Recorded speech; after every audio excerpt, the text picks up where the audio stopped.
I've been doing retreats, conferences for the past 30 something years, actually closer to 40 years. And it all started when I lived in New York and started practicing what we call holistic medicine. And in practicing holistic medicine, it became clear to me that much of what we are experiencing in our daily lives has a huge impact on our sense of well-being. And our sense of well-being is both emotional and physical. And at the same time, I had this, it was two things happened to me simultaneously. I came across a book that radically changed my whole worldview and my whole concepts of what actually constitutes a human, and sort of brought both the physical aspects of health and healing and human anatomy and physiology, brought it sort of together with my understanding of what makes a human tick, what drives a human. Why are we, all living on this earth? What is it all about? How did we get here? Where are we going from here? What's the meaning of everything that we experience from day to day? And when I started reading this book, it was like an aha out, light bulb went off in my entire being. We're all wishing for transformation. We all are experiencing distress. If you look at the world in which we live, there's distress everywhere. It's not just in Gaza, it's not just in Ukraine. There's distress in everybody. And this distress isn't just about what's happening outside of ourselves, but also what's happening within ourselves. So we're all experiencing distress individually as well as collectively.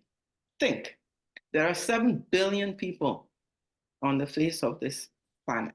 Each one is experiencing some form of distress. Each one. There is nobody that doesn't have some element of distress in their lives. No matter how much money they have, how much beauty they have, how healthy they feel, there is something somewhere that they could make better or make different. Let's use that word. Because when we talk about making something better, we're actually talking about making a change, transforming something from one state to a different state. So it really has to do with change. So if everybody on this planet is experiencing distress, each person's distress is his or her own. No matter how close you feel to someone else, your loved one, your husband, your child, your best friend, you can never, ever truly enter into another person's experience. Everybody's experience is individually their own. So when a person is experiencing pain, you can feel empathy for them. If they're happy, you can feel joy for them. But you can never really experience their pain. You just cannot do it because each person is an individual human spirit. And we interact with one another, we feel for one another, but we cannot enter into somebody else's skin and feel what they're actually feeling. And in the same way, we can't really enter into their body or their mind and experience what they're experiencing. So that's the first thing that I would like us to kind of bear in mind. So now we all have something that we would like to change. It may be something inside yourself, or it may be something outside yourself. Imagine that fairy godmother shows up and says, I will grant you one wish. One, only one wish, but I'll grant you one wish. Change anything, anything, one wish. What would it be? I'd ask for a strong, healthy body. I would wish for strong, healthy bodies for me and my loved ones. Okay. I think I would wish to trust in the unknown. And when I walk forward, have peace of mind. I think I would wish for all of us to have a better understanding of that we're in this world together. Less fear Yeah. and more kindness. Becoming whole in all ways. Everybody's different. Each within 1 billion people, everybody's different. No two people is alike. So what my gifts are, and I want to use it fully, what God-given talent that I can use for better for the humanity. But I want to know what my talent is to go that route. I wish for more feminine energy for the planet. I will ask for the strength to Mhm. fully experience what I'm supposed to experience in this present earth life. It's really hard to come up with one thing. And as you think about other ideas for what you would like to see, of course, you think, oh, well, there's that, and maybe that's more of a priority. So I just wanted to throw out, it's hard. Yes. It's hard to come up with one thing. And that's the whole purpose of this meeting. So each one has a different thing that they want to see change. So 7 billion of us, Fairy Godmother shows up to each and every one and says, tell me what you want to see change. And it can change. It will change. How can that be? Because what one person wants may be the exact opposite of what somebody else wants. But Fairy Godmother appears to each one and says, make your choice, make your wish, and it will be. How's that going to happen? Well, Fairy Godmother can give everyone their wish. Remember that each person's wish is intimately tied up with that person's own experience. Or we can put it differently. Each person's experience is tied up with their own wish. That can happen that every single person's wish is fulfilled because Fairy Godmother is really Mother Nature. Mother Nature works within the immutable laws of nature. These laws are immutable. We call them laws of nature, could very well call them laws of creation or the laws of the creator, but they are the laws of nature. And we each need to become thoroughly familiar with these laws because it is only in understanding the laws that we can understand how nature works and how it is that nature will always give us what we wish for. One person said, well, it's hard to choose, one thing that you can change. among so many things that you want to see change. That's the real issue that we need to grapple with today. How can you change one thing that can result in a cascade of changes and bring about changes in many things? You have to go to the very root or the very source for you to be able to change many things rather than trying to change one thing and another thing and another thing. Let's just talk about these laws, because if you understand the laws of nature and you incorporate them, then many things will change for you and change very quickly and permanently. So I'm going to talk about 3 natural laws. The first natural law is the law of reciprocity, or the law of reciprocal effect. It's very important to pay attention to the words, okay? It's the law of reciprocal effect. Everything has an effect. Everything has an effect.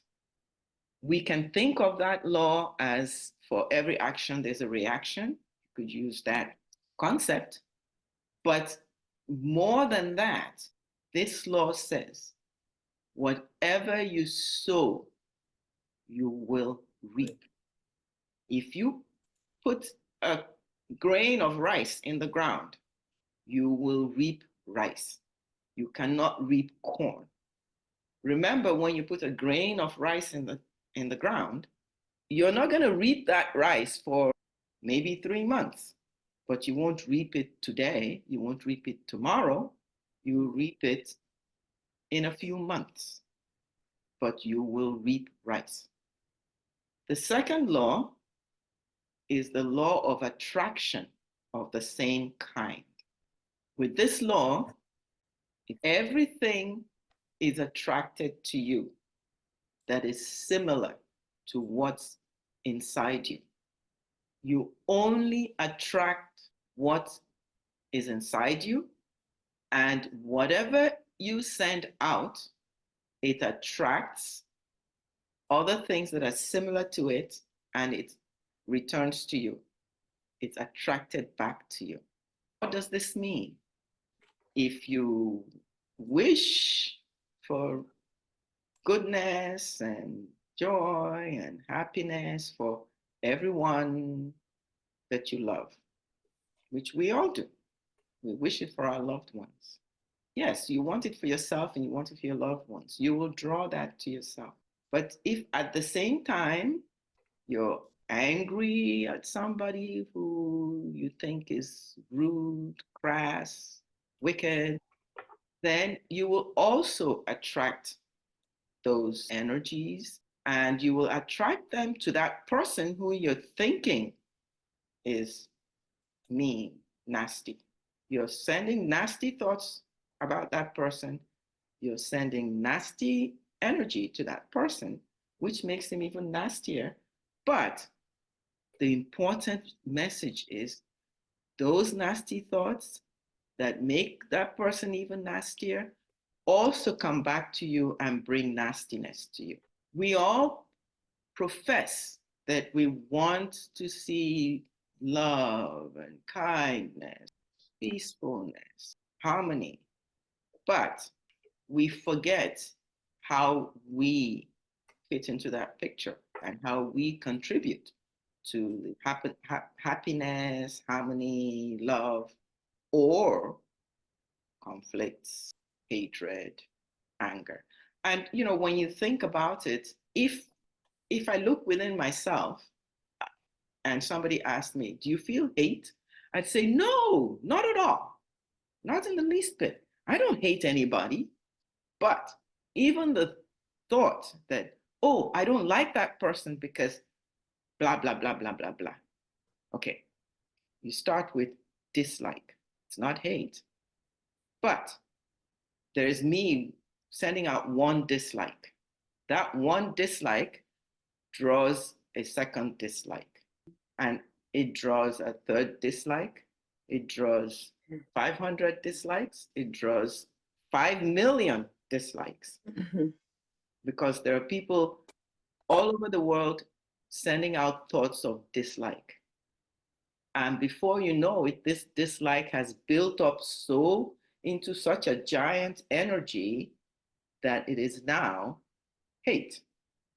That's the law of attraction. The third aspect of these laws of nature is the law of multiplication. And that's what I just explained to you. Every time you send out one thought,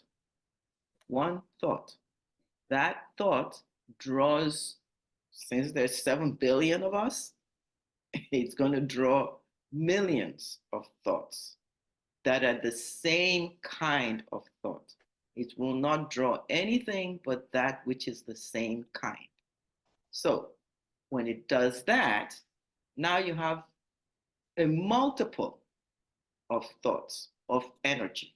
And that multiple of energy is released into our universe. It's released into our world.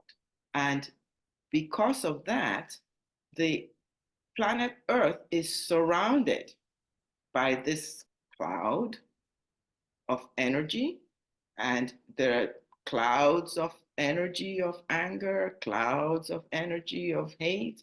You know, there's distrust in the world for these same reasons. Many of us become drawn into these energies. So let's think about the energy of trust. Somebody said, I would like to be able to trust in the unknown and just know that everything's going to be all right. That's important. How do you develop this trust in the unknown? If you understand how Mother Nature works, then you know deep down within yourself what you can expect in your future. Think about that for a moment. You may not know what you can expect in the present, because your present is the result of your past. Whatever seeds you had sown in terms of your thoughts, you're harvesting right now. But remember, when you put the seed in the ground, it takes time for the harvest. So the only thing you have control over is the harvest of the seeds that you're planting right now. The seeds from the past are going to still bring their harvest. And when somebody says, well, I would ask for the strength to go through whatever I have to go through right now, remember that you're planting seeds right now, and those seeds are going to grow and produce a harvest. Let's say, you know, seeds of joy are yellow, and seeds of misery blue. Well, the more yellow seeds you plant, the less blue harvest you're going to be getting gradually, and eventually there won't be any more blue harvest. That's the way you have to think about it. Now, how do we do that actually in practice? If you think about these three laws, the first thing I want you to be totally conscious of is that nature has existed long before you came along, long before I came along. Nature will continue to exist long after I'm gone and long after you're gone. Nature is unchanging, immutable. You don't need a priest, a rabbi, an imam, a yogi, a shaman to teach you about the laws of nature. Nature is all around you. All you need to do is pay attention. Pay attention to every experience that you're having. Look around you, and after you look around you, look inside you and pay attention to what's going on inside you. And start applying these 3 laws to everything that is going on inside you. So let's go back to Mother Nature, the fairy godmother. Fairy godmother will always, always grant your wish. We're a little bit mistaken when we imagine the process of the granting of our wish. We think of it as, okay, I make a wish and ask for it to happen, and I'm lucky it'll happen. And you think of it as something that is outside the parameters of natural. But in reality, fairy godmother really does give you all your wishes.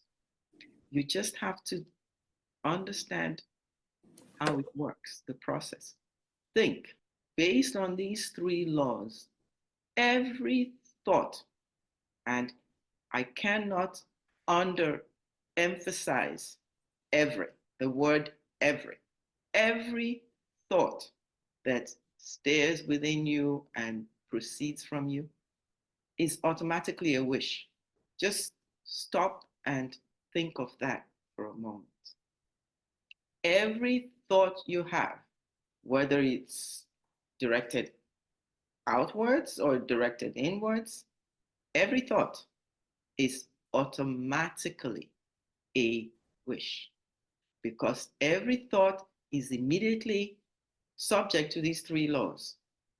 It will go, it will attract everything that's similar to it. It will come rushing back to you because it will be attracted back to you, and it will bring a multitude and abundance of the same thing. Your wish is being fulfilled. Think of it that way. So if somebody says, I wish for abundance, well, what they're thinking is, I wish for abundance of all the good things that I like.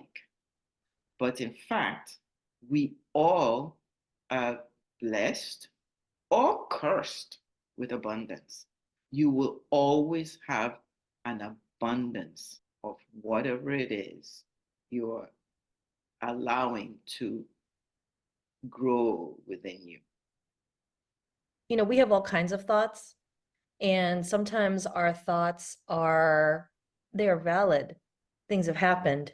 So I guess, how do you truly change a thought when you are feeling that thought and it's valid? You have to become more aware, more conscious of what's happening. What we're experiencing is a result. Your experience is always the end result. You can't necessarily see the beginning.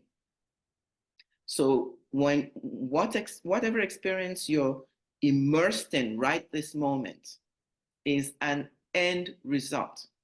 And so for all of us, because we're unaware, or at least up until now, we've been unaware of how these laws of nature really work, we're under the effect or the energy cloud of the thoughts which we feel we have no control over now, right? I'm feeling this emotion, I'm feeling anxiety, let's say.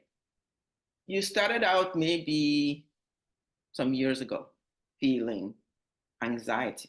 Maybe your anxiety was induced by a fear of loss, let's say.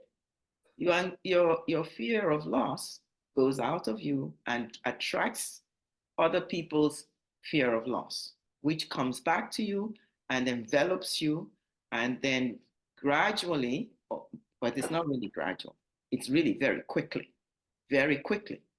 you find yourself constantly thinking anxious thoughts and feeling anxious.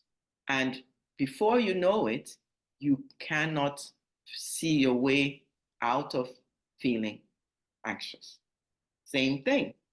You feel a little bit of whatever it is, resentment, and very quickly you find yourself constantly immersed in those thoughts and feelings, and you can't figure out how to get out of it. So, one thing I need to kind of bring across before we talk about how you can change that, think when you're feeling those emotions, I call them pernicious emotions. When you're feeling those emotions, you're actually experiencing hell within you. You know, we talk about heaven and hell. And many people imagine, you know, oh, you die and go to heaven, or you die and go to hell. But in fact, your every experience from moment to moment is heaven or hell for you. And that takes us back to the first thing that I said at the beginning of this meeting. No one person can feel somebody else's heaven or hell. And yet, we each contribute to everyone else's heaven or hell. Think about that for a minute. But the first thing is we need to understand how we can create heaven today, right now, every day, every moment. And it has to start from ourselves. So anytime you're beginning to think or feel something, ask yourself, will this bring me heaven or hell? Because when you think it or feel it, it brings back to you, but it doesn't bring it this minute. So whatever you're feeling this minute is the result of whatever you felt sometime in the past. That's one. Two, be aware that you have no control over what's going on right now. The only control you have is how you're going to respond to it, because how you respond to it is what sows the seed for what's going to happen next. I just wanted to know though, if it's something like trauma, which a lot of people have, it's unseen, it's kind of your awareness sometimes is not. So if you have any thoughts about that. A person has experienced trauma. Even then, how does a person break out of the pain, the sadness, the anxiety of that trauma? The only way is when you understand. Nature gives you only one tool. One tool. That one tool is your free will. That's the only tool that you have. You can use that tool to forge in any direction you want. You have freedom to choose. But whichever direction you choose to go in, you can drag along with you everything that you have brought up to this point, or you can choose to drop it. Making the choice to drop something is so difficult for most people because it's the only thing they know. They've been so used to it that they thought of letting it go is impossible for them. But if you think to yourself, this thing that I'm dragging around with me, it's really my private hell. How much longer do I want to keep dragging this private hell with me? I think I want some private heaven. Then for you to have private heaven, you have to start encouraging yourself. Think such thoughts. Let's say you were in a relationship and you experienced deep trauma from that relationship. and you're still carrying this trauma with you. Well, part of the reason you're carrying this trauma with you, you may not realize it, is that you're still seeing this relationship as the source of your trauma. And so there's a thread that you've created that ties you to that event or experience in the past. And as long as that thread remains alive and active, you cannot escape it. You cannot let it go. You cannot drop it.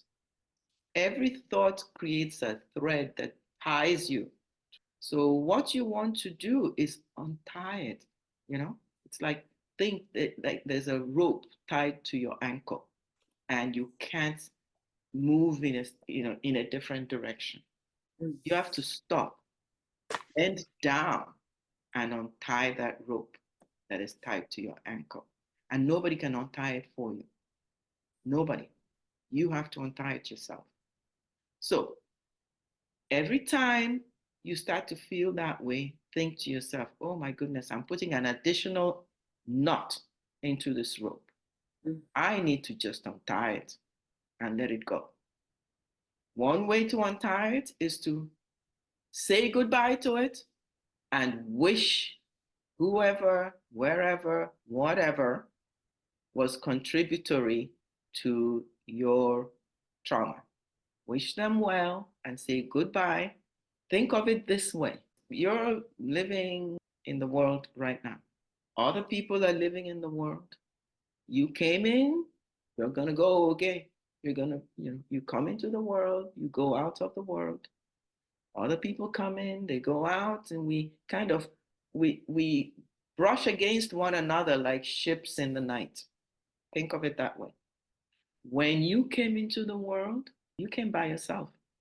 Other people or persons or person who have caused you trauma or whatever, they have to go their own way. And you eventually will go out of here. And when you go out of here, you're going to go out by yourself. You're not going with anybody, all by yourself. Not your kids, not your husband, not your boyfriend, not your sisters or mother.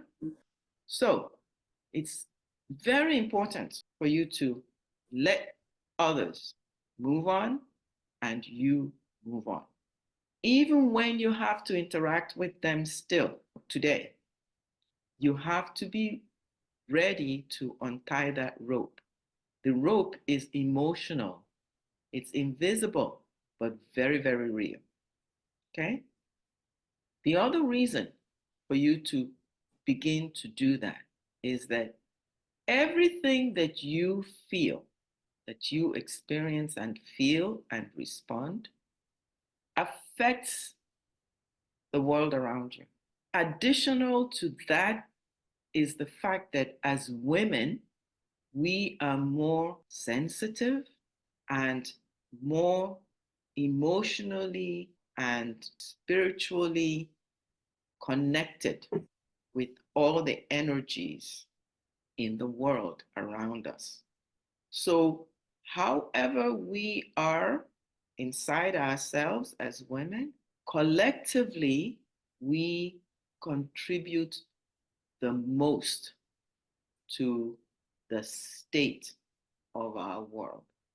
So if we want to see a transformation in our world, it won't do us any good to, sit and meditate, for the universe to get transformed, or go to church and kneel and pray for the world to get transformed.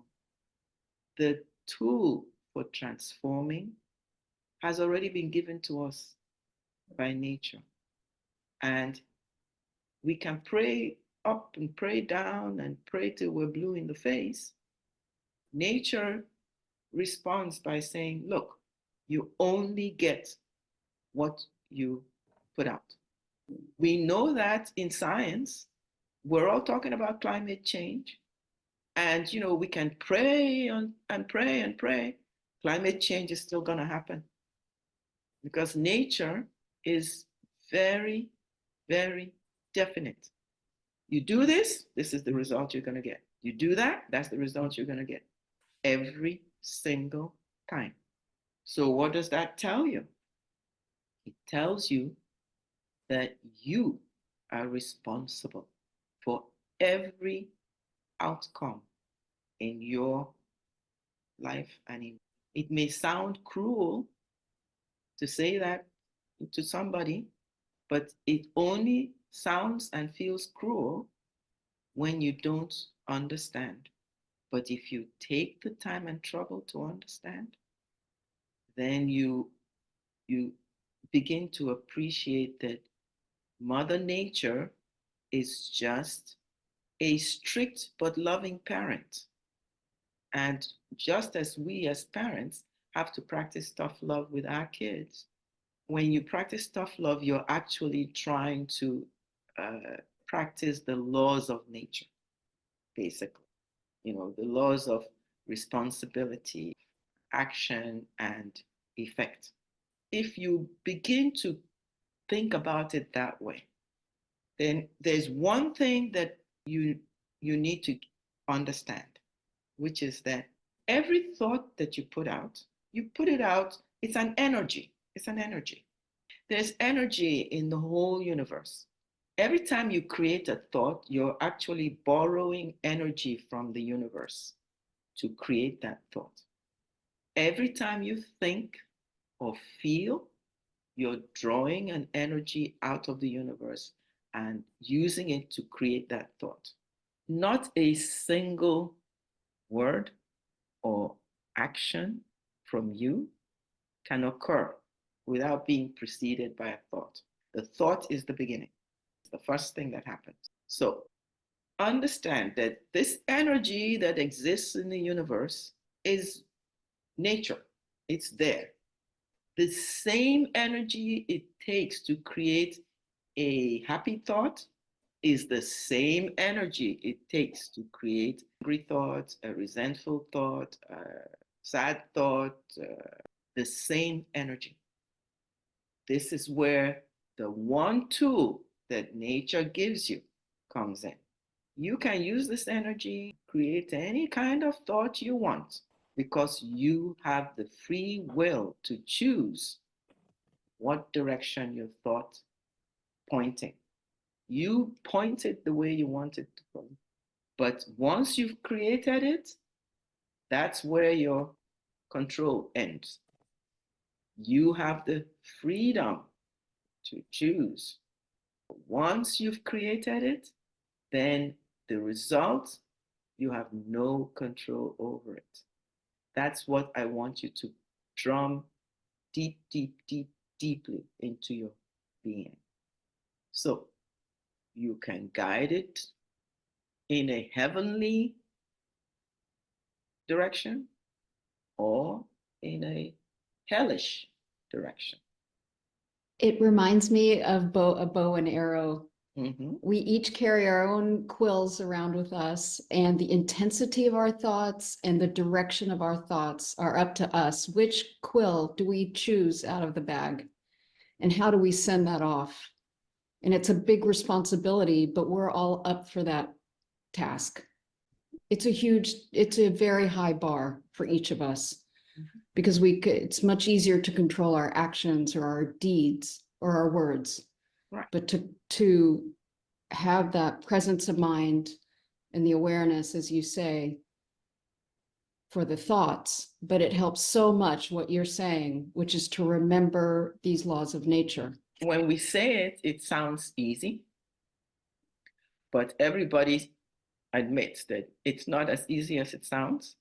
And yet the truth is, it is easy.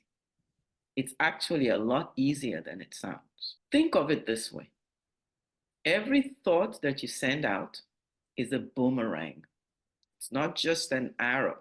Because when you think of it as an arrow, it's going somewhere and it's landing somewhere. And then you walk away. But it's a boomerang. It will always find its way back to you. And when we look at all the distress going on in the world, and we think to ourselves, how could we ever make any difference to what's going on in the world? Just know that you as an individual are just as responsible for everything going on as everyone else out there. We each. And do not underestimate your role in this dynamic. Do not underestimate how effective you can be in bringing about the transformation that needs to happen. But the first step is a transformation within you. The first transformation needs to start with the first thing that comes from you. And the first thing is your thought. You know, big deeds come from tiny little thoughts. Words that arouse enthusiasm in others or cause them to feel cut down or pain or distressed started out with a little thought in the mind of the person who ended up saying those words. So a lot of these things that I'm talking about, I have gradually learned through the experiences that I have become more and more and more aware of since I started reading this book that I mentioned at the beginning. This book that I started reading when I lived on the East Coast, when I was much younger. And I've been reading this book for that many years now. The book is called In the Light of Truth. This is the book. It's a book that gives you a lot of information about life. I would call it a handbook for living. That's really what it is. But remember that we as humans are really spiritual beings. We came from somewhere. We're living here temporarily. And one day we leave this place. And how we leave this place is utterly dependent on how we lived in this place. So one could say any book that is a handbook for living has to be a spiritual book because we are spiritual beings. A spiritual book is not a religious book because religion is man-made organization, but spirit is all-encompassing. And that's the way I would approach reading this book. So what I'm going to do is I'm going to read a chapter out of this book, just to give you an idea of the content. The book is divided into 3 volumes. So it's not something you can read in a few months. It's something that you read and then you go out and experience your life. And as you experience your life with each day, your perceptions expand. The chapter I'm going to read is from the 2nd volume, and it's titled Responsibility.